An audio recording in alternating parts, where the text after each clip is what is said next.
So we're back to 7 Years World War. This is turn three, representing 1758 through 1759. And so, as usual with the game term, we start with collecting taxes and money from trade routes. And the British-Prussian coalition is really in the best shape, especially now that last turn they brought through diplomacy the United Provinces into their camp. The other three game players make their collections. They're pretty much the same as they were last turn. The British build two new fleets and an army. The Dutch recruit an army. The French bring up another army, and the Maratha Confederacy builds a fleet. And the Austrians and Russians don't do anything. They hold on to their money, and the Manchu Empire recruits one horde. So now we go to the initiative player, England, Prussia, and the Dutch Republic.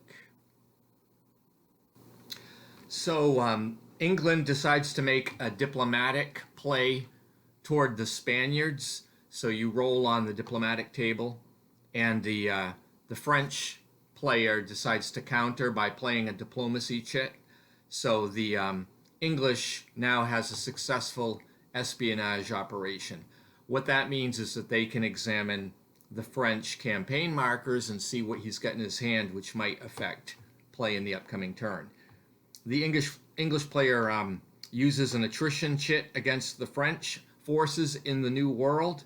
So one of France's armies in 13 colonies is lost as a result of attrition.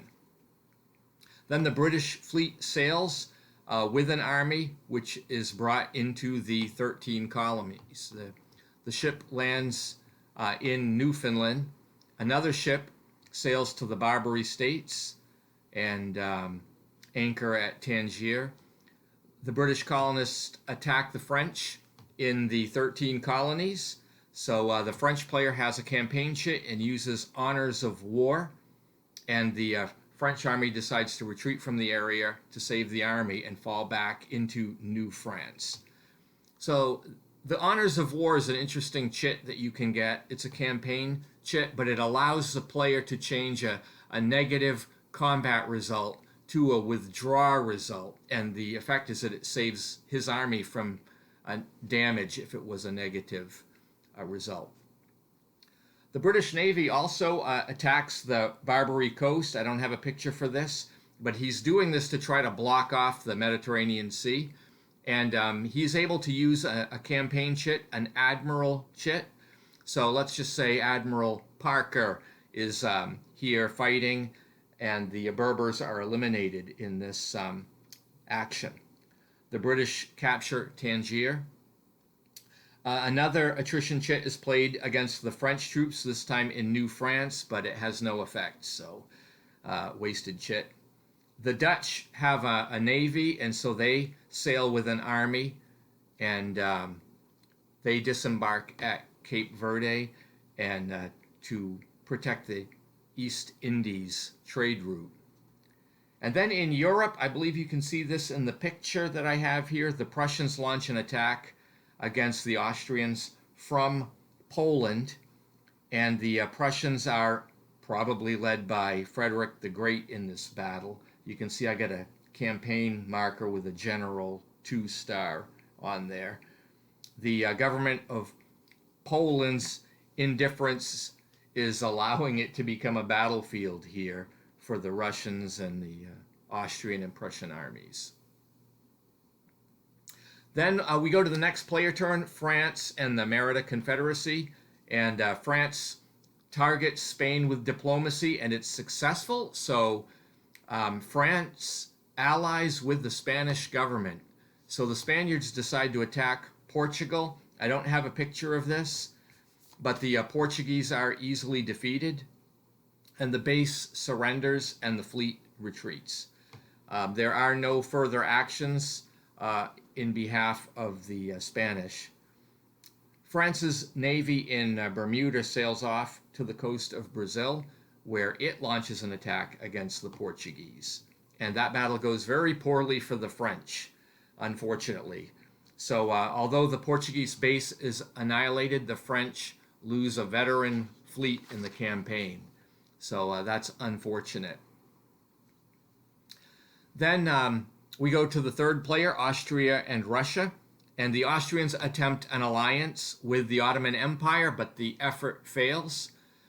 So the Austrians do get some an espionage chit, so they can exercise intelligence against the Prussians to find out what they've got in their stash. The Russians resume their attack against the Manchu Empire in Asia, and this time the Manchu forces are defeated. The hordes are eliminated, the base is eliminated, and one of the Russian armies upgrades to veteran status. The Russians get the balance of power chit out of this. And so the British coalition has to return 6 chits to the randomizer. So that's Britain, Prussia, and the United Provinces. So that really hurts, losing all of those campaign chits. The Manchu Empire also loses a chit, by the way. And the fourth player is the Manchu player, and the emperor attempts to persuade the Ottoman Empire to join forces, and this is effective.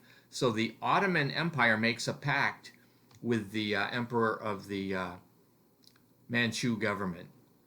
So this allows the Turks to move some units around, and they make a few redeployments, but there's no other activity. Then we go to the provisioning phase. The French coalition is low on treasury points, so that's going to have a negative effect.